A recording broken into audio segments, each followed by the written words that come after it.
Bueno amigos, llegamos a la parte de la sopa Nisi después de pláticas de terror, de diversión y de todo.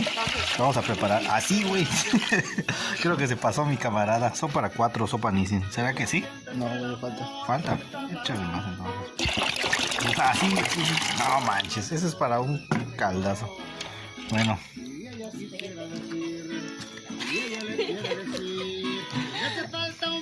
Vamos a poner esto a ver si no se cae. No lo pongas. Ya sé. No, ya no lo vas a tirar. Tú tenemos más agua. Llegas a tirar eso. Ah, monstruo, sí se las hago. Ponlo así, güey. Y pones esto así. Ponlo ya.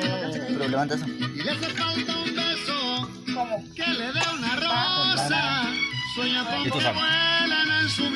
Sí saldríamos ganadores en la supervivencia al desnudo, ¿verdad amigos? De hecho aquí estamos planeando con nosotros.